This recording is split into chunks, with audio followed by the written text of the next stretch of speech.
ರಾಜ್ಯದ ಗೃಹಲಕ್ಷ್ಮಿಯರಿಗೆ ಒಂದು big shocking news ಅಂತಾನೆ ಹೇಳ್ಬಹುದು. ಇನ್ನು ಮುಂದೆ 3 ತಿಂಗಳಿಗೆ ಒಮ್ಮೆ ಗೃಹಲಕ್ಷ್ಮಿ ಹಣನ ಹಾಕ್ತಾರಂತೆ.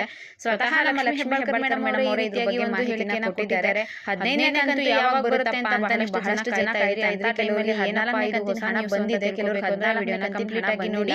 ಮತ್ತೆ ಯಾವುದೇ ರೀತಿಯ ಲೇಟೆಸ್ಟ್ ಮತ್ತೆ 15 ಒಟ್ಟಿಗೆ ಬರುತ್ತೆ, ಕೆಲವರಿಗೆಲ್ಲ 14 ಆದ್ರೂ ಬಂದಿದೆ, ಜನಸಮಯ ಟೆಲಿಗ್ರಾಮ್ ಅನ್ನೋ ಟೆನ್ಷನ್. ಗೃಹಲಕ್ಷ್ಮಿ ರಿಲೇಟೆಡ್ ಒಂದು ಲೇಟೆಸ್ಟ್ ಅಪ್ಡೇಟ್ ಜಾಯಿನ್ ಆಗಿ ನಾನು ನಿಮಗೆ ತಿಳಿಸ್ಕೊಡ್ತೀನಿ. ಗೃಹಲಕ್ಷ್ಮಿ 15ನೇ ಕಂತಿನ ಹಣ ಜಮೆ ಆಗಿದೆಯೋ ಇಲ್ವೋ ಅದನ್ನು ಕೂಡ ನಾನು ಇದರಲ್ಲಿ ನಿಮಗೆ ತಿಳಿಸ್ಕೊಡ್ತೀನಿ. ಜೊತೆಗೆ ನೀವೇನಾದರೂ ಮೊದಲನೇ ಬಾರಿ ನನ್ನ ಚಾನಲ್ ನೋಡ್ತಿದ್ದು ಇಲ್ಲಿವರೆಗೂ ಸಬ್ಸ್ಕ್ರೈಬ್ ಮಾಡ್ಕೊಂಡಿಲ್ಲ ಅಂದರೆ ಸಬ್ಸ್ಕ್ರೈಬ್ ಮಾಡ್ಕೊಳ್ಳಿ. ಹಾಗೆ ಪಕ್ಕದಲ್ಲೇ ಕಾಣುವಂತಹ ಬೆಲ್ ಐಕನ್ ಮೇಲೆ ಕ್ಲಿಕ್ ಮಾಡಿ. ನಾನು ಯಾವುದೇ ವಿಡಿಯೋ ಹಾಕಿದ್ರೂ ಮೊದಲಿಗೆ ನಿಮಗೆ ನೋಟಿಫಿಕೇಶನ್ ಬರುತ್ತೆ. ಹಾಗೆ ಜನಸಮಯ ಟೆಲಿಗ್ರಾಮ್ ಗ್ರೂಪ್ಗೆ ಇಲ್ಲಿವರೆಗೂ ಯಾರಾದರೂ ಜಾಯ್ನ್ ಆಗಿಲ್ಲ ಅಂದರೆ ದಯವಿಟ್ಟು ಜಾಯ್ನ್ ಆಗಿ. ಡಿಸ್ಕ್ರಿಪ್ಷನ್ ಬಾಕ್ಸಲ್ಲಿ ಲಿಂಕ್ ಇರುತ್ತೆ. ಇನ್ನು ಗೃಹಲಕ್ಷ್ಮಿ ನಿಮಗೆ ಗೊತ್ತಿರೋ ರೀತಿಯಾಗಿ ಮಹಿಳೆಯರಿಗೆ ಸಹಾಯಧನವಾಗಿ ಪ್ರತಿ ತಿಂಗಳು 2,000 ರೂಪಾಯಿನ ಕಾಂಗ್ರೆಸ್ ಸರ್ಕಾರ ಕೊಡ್ಕೊಂಡು ಬಂದಿದೆ. ಈಗಾಗಲೇ 14ನೇ ಕಂತಿನ ಹಣದವರೆಗೂ ಒಂದಷ್ಟು ಜನ ಮಹಿಳೆಯರಿಗೆ ಬಂದಿದೆ, ಕೆಲವ್ರಿಗೆ 14ನೇ ಕಂತಿನ ಹಣ ಕೂಡ ಬಂದಿಲ್ಲ. ಇನ್ನು 15ನೇ ಕಂತಿನ ಹಣ ಯಾವಾಗ ಬರುತ್ತೆ ಅನ್ನೋದ್ರ ಬಗ್ಗೆ ಒಂದು ಯಕ್ಷ ಪ್ರಶ್ನೆ ಇತ್ತು. ಲಕ್ಷ್ಮಿ ಹೆಬ್ಬಾಳ್ಕರ್ ಮೇಡಮ್ ಅವರು ಇತ್ತೀಚೆಗೆ ಹೇಳಿದ್ರು 4-5 ದಿನಗಳಲ್ಲಿ ಹಣನ ನಾವು ಹಾಕ್ತೀವಿ ಅಂತ. ಇವಾಗ ಹೊಸ ಕತೆ ಏನಪ್ಪಾ ಅಂದರೆ 3 ತಿಂಗಳಿಗೊಮ್ಮೆ ಗೃಹಲಕ್ಷ್ಮಿ ಹಣ ಹಾಕ್ತಾರಾ, ಇದ್ರ ಬಗ್ಗೆ ಏನು ಹೇಳ್ತಾರೆ ಅನ್ನೋದೇ ಒಂದು ಹೊಸ ಅಪ್ಡೇಟ್ ಆಗಿದೆ. ಇದ್ರ ಬಗ್ಗೆ ಸಂಪೂರ್ಣವಾಗಿ ನಾನು ನಿಮಗೆ ತಿಳಿಸ್ಕೊಡ್ತೀನಿ. ಲಕ್ಷ್ಮಿ ಹೆಬ್ಬಾಳ್ಕರ್ ಮೇಡಮ್ ಅವರು ನವೆಂಬರ್ 28ಕ್ಕೆ 3-4 ದಿನಗಳಲ್ಲಿ ನಾವು ಗೃಹಲಕ್ಷ್ಮಿ ಹಣ ಹಾಕ್ತೀವಿ ಅಂತ ಹೇಳಿದ್ರು. ಗೃಹಲಕ್ಷ್ಮಿದು ಏನು ವಿಚಾರ ಹೇಳಿದ್ರು ಅಂದರೆ, ಮೇಡಮ್ ಎಲೆಕ್ಷನ್ ಟೈಮಲ್ಲಿ ಮಾತ್ರ ಹಾಕ್ತೀರಂತೆ, ಬೇರೆ ಟೈಮಲ್ಲಿ ಹಾಕಲ್ಲ ಅಂತ. ಸೊ ಎಲೆಕ್ಷನ್ ಟೈಮಲ್ಲಿ ಹಾಕಿದ್ರು ಅಂತೀರಾ, ಹಾಕಿಲ್ಲ ಅಂದರೂ ಕೂಡ ಕಮೆಂಟ್ ಮಾಡ್ತೀರಾ. 14 ತಿಂಗಳು ನಾನು ಹಣ ಹಾಕಿದ್ದೀನಿ, ಅವಾಗೆಲ್ಲ ಎಲೆಕ್ಷನ್ನೇ ನಡೀತಿತ್ತಾ ಅಂತ ಪ್ರಶ್ನೆ ಮಾಡಿದ್ರು. 1 ತಿಂಗಳು ನಮ್ಮ ಕಡೆಯಿಂದ ಪೆಂಡಿಂಗ್ ಇದೆ, ನಾನು ಹಾಕ್ತೀನಿ ಬಿಡಿ, ಇನ್ನು 4-5 ದಿನಗಳಲ್ಲಿ ಖಾತೆಗೆ ಬರುತ್ತೆ ಅಂತ ಹೇಳಿದ್ರು. ಅದಾದಮೇಲೆ ಒಂದು ವಾರಕ್ಕಿಂತ ಜಾಸ್ತಿ ದಿನ ಆಯಿತು, ಇಲ್ಲಿವರೆಗೂ ಕೂಡ ಗೃಹಲಕ್ಷ್ಮಿ ಹಣ 15ನೇ ಕಂತಿಂದು ಬಂದಿಲ್ಲ ಅಂತ ಹೇಳ್ತಾ ಇದ್ದಾರೆ. ಸೊ ರಿಪೋರ್ಟರ್ಸ್ ನ್ಯೂಸ್ ಚಾನಲ್ಸ್ಗಳು ಏನು ಮಾಡಿದ್ದಾರೆ ಅಂದರೆ, ಮಾಧ್ಯಮದವರು ಲಕ್ಷ್ಮಿ ಹೆಬ್ಬಾಳ್ಕರ್ ಮೇಡಮ್ ಅವ್ರನ್ನ ಮತ್ತೆ ಪ್ರಶ್ನೆ ಮಾಡಿದ್ದಾರೆ.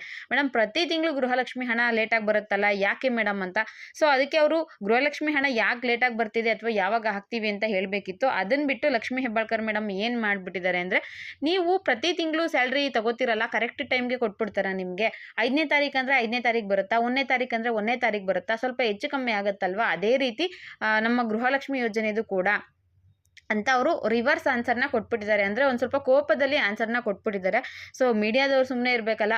ಮೇಡಮ್ ನಮ್ಗೆ 5ನೇ ತಾರೀಕು ಸ್ಯಾಲ್ರಿ ಅಂದರೆ 5ನೇ ತಾರೀಕು ಪಟ್ ಅಂತ ಅಕೌಂಟಿಗೆ ಬಂದು ಬೀಳುತ್ತೆ ಅಂತ ಹೇಳಿದ್ದಾರೆ. ಮೇಡಮ್ಗೆ ಇನ್ನೂ ಸ್ವಲ್ಪ ಕೋಪ ಬಂದು ಅಥವಾ ಗರಂ ಆಗಿ ಇನ್ನೊಂದು ಆನ್ಸರ್ನ ಕೊಟ್ಟಿದ್ದಾರೆ. ನೋಡಿ, ಸರ್ಕಾರದ ನೌಕರರು ಯಾರು ಇರ್ತಾರೆ ಅಥವಾ ಸರ್ಕಾರದಲ್ಲಿ ಕೆಲಸ ಮಾಡೋವಂಥವ್ರಿಗೆ ಪ್ರತಿ ತಿಂಗಳು ಕೂಡ ನಾವು 30 ದಿನ ಕೆಲಸ ಮಾಡಿದ್ರೆ ಅದಾದಮೇಲೆ ನಾವು ಹಣ ಹಾಕ್ತೀವಿ. ಈಗ ಜನವರಿ ಸಂಬಳನ ನಾವು ಫೆಬ್ರವರಿಲಿ ಹಾಕ್ತೀವಿ.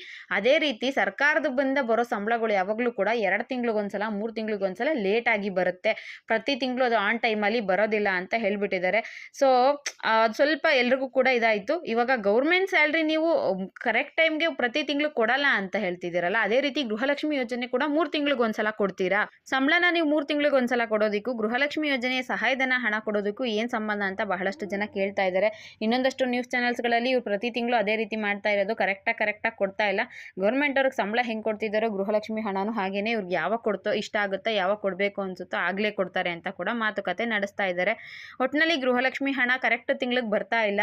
2 ತಿಂಗಳಿಗೊಂದ್ಸಲ 3 ತಿಂಗಳಿಗೊಂದ್ಸಲ ಈ ರೀತಿಯಾಗಿ ಹಣ ಹಾಕ್ತಾ ಇದ್ದಾರೆ. ಆದರೆ ಅವ್ರ ಪ್ರಕಾರ ಏನು ಹೇಳಿ, 2 ತಿಂಗಳು ಲೇಟ್ ಆದರೂ ಪರವಾಗಿಲ್ಲ, ನಾವು ಹಣ ಹಾಕ್ತಿದ್ದೀವಲ್ವಾ ಅನ್ನೋದೇ, ಕೊಟ್ಟ ಮಾತಂತೆ ನಾವು ನಡ್ಕೊತಿದ್ದೀವಲ್ವಾ ಅನ್ನೋದೇ ಅವ್ರ ಪ್ರಶ್ನೆ ಆಗಿದೆ. ಇನ್ನು ಅವ್ರು 3 ತಿಂಗಳಿಗೆ ಹಾಕ್ತಾರಾ ಅಥವಾ ಪ್ರತಿ ತಿಂಗಳು ಕರೆಕ್ಟಾಗಿ ಹಾಕ್ತಾರಾ ಅನ್ನೋದು ನಾವೇ ಯೋಚನೆ ಮಾಡಬೇಕು. ಯಾಕಂದರೆ ಅವರು ಆಗಾಗ ಲೇಟ್ ಮಾಡ್ಕೊಂಡೇ ಅಮೌಂಟ್ನ ಕೊಟ್ಟಿರೋ ಅಂಥದ್ದು.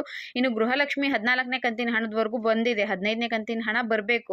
14ನೇ ಕಂತಿನ ಹಣ ಕೂಡ ಸುಮಾರು ಜನಕ್ಕೆ ಬಂದಿಲ್ಲ. ಅಂಥವ್ರು ಯಾರು ಕೂಡ ತಲೆ ಕೆಡ್ಸ್ಕೊಳ್ಳೋಕೆ ಹೋಗಬೇಡಿ. ಇದ್ರ ಬಗ್ಗೆ ಕೂಡ ಸ್ಪಷ್ಟನೆ ಸಿಕ್ಕಿದೆ. 14ನೇ ಕಂತಿನ ಹಣದ ಜೊತೆ 15ನೇ ಕಂತಿನ ಹಣ ಕೂಡ ಬರುತ್ತೆ. ಯಾರ್ಯಾರಿಗೆ ಪೆಂಡಿಂಗ್ ಇದೆಯೋ ಅಂಥವ್ರು ಎಲ್ರಿಗೂ ಕೂಡ ಬರುತ್ತೆ. ಈಗಾಗಲೇ 2-3 ದಿನದಿಂದ 14ನೇ ಕಂತು ಪೆಂಡಿಂಗ್ ಇತ್ತಲ್ವಾ, ಅಂತಹ ಮಹಿಳೆಯರಿಗೆ ಹಣ ಜಮೆ ಆಗೋದಕ್ಕೆ ಸ್ಟಾರ್ಟ್ ಆಗಿದೆ, ಅವ್ರ ಅಕೌಂಟ್ಗಳಿಗೂ ಕೂಡ ಹೋಗಿದೆ. ಇನ್ನು 15ನೇ ಕಂತಿನ ಹಣ 4-5 ದಿನಗಳಲ್ಲಿ ಬಿಡುಗಡೆ ಮಾಡ್ತೀನಿ ಅಂತ ಹೇಳಿದ್ರು. ಆಗಲೇ 10-12 ದಿನ ಆಯ್ತಾ ಬಂದರು, ಇಲ್ಲೂ ಕೂಡ ಅಮೌಂಟು ಬಿಡುಗಡೆ ಮಾಡಿಲ್ಲ. ಇಲ್ಲಿವರೆಗೂ ಯಾವುದೇ ಖಾತೆಗಳಿಗೂ ಕೂಡ ಗೃಹಲಕ್ಷ್ಮಿ 15ನೇ ಕಂತಿನ ಹಣ ಹೋಗಿಲ್ಲ. ಇನ್ನು ಗೃಹಲಕ್ಷ್ಮಿ 15ನೇ ಕಂತಿನ ಹಣ ಯಾವಾಗ ಹಾಕ್ತಾರೆ ಅನ್ನೋದ್ರ ಬಗ್ಗೆ ಯಾರು ಕೂಡ ಕ್ಲಾರಿಫಿಕೇಶನ್ ಕೊಟ್ಟಿಲ್ಲ. ಹಾಸನದಲ್ಲಿ ನಡೆದ ಸಮಾವೇಶದಲ್ಲಿ ಕೂಡ ಇದ್ರ ಬಗ್ಗೆ ಏನಾದರೂ ಹೇಳ್ತಾರೇನೋ ಅಂತ ಕಾಯ್ತಿದ್ದು, ಬಟ್ ಏನು ಹೇಳಿಲ್ಲ. ನೋಡೋಣ ಮುಂದಿನ ದಿನಗಳಲ್ಲಿ ಅದ್ರ ಬಗ್ಗೆ ಲೇಟೆಸ್ಟ್ ಅಪ್ಡೇಟ್ ಸಿಕ್ತು ಅಂದರೆ ಖಂಡಿತವಾಗ್ಲೂ ತಿಳಿಸ್ಕೊಡ್ತೀನಿ. ಇನ್ನು ಗೃಹಲಕ್ಷ್ಮಿ 3 ತಿಂಗಳಿಗೊಂದ್ಸಲ ಹಾಕ್ತಾರಾ, ಅದೇ ರೀತಿ ಮಾಡ್ತಿದ್ದಾರಾ ಅಂತ ನೀವೇ ಡಿಸೈಡ್ ಮಾಡಬೇಕಾಗತ್ತೆ. ಲಕ್ಷ್ಮೀ ಹೆಬ್ಬಾಳ್ಕರ್ ಮೇಡಮ್ ಅವರು ಈ ರೀತಿ ಹೇಳಿದ್ರು. ಸರ್ಕಾರದ ಸಂಬಳ ಏನಿದೆ ಅದು ನಾವು ಪ್ರತಿ ತಿಂಗಳು ಕರೆಕ್ಟಾಗಿ ಕೊಡೋಕ್ಕಾಗಲ್ಲ. ಅದು ಎಲ್ಲ ಸರ್ಕಾರದವರು, ಬಿಜೆಪಿ ಇದ್ರು ಅಷ್ಟೇ, JDS ಇದ್ರು, ಕಾಂಗ್ರೆಸ್ ಇದ್ರು ಅಷ್ಟೇನೆ 2 ತಿಂಗಳಿಗೊಂದ್ಸಲ 3 ತಿಂಗಳಿಗೊಂದ್ಸಲನೇ ಹಾಕೋದು. ಲೇಟ್ ಆಗುತ್ತೆ, ಅಡ್ಜಸ್ಟ್ ಮಾಡ್ಕೋಬೇಕು ಅನ್ನೋ ರೀತಿಯಾಗಿ ಹೇಳಿದ್ದಾರೆ. ಇನ್ನು ಗೃಹಲಕ್ಷ್ಮಿ ಕೂಡ ಅದೇ ಬೇಸ್ ಮೇಲೆ ಅವ್ರು ಹೇಳಿರೋದು ಅಂತ ತುಂಬಾ ಜನದ ವಾದ ಕೂಡ ಆಗಿತ್ತು.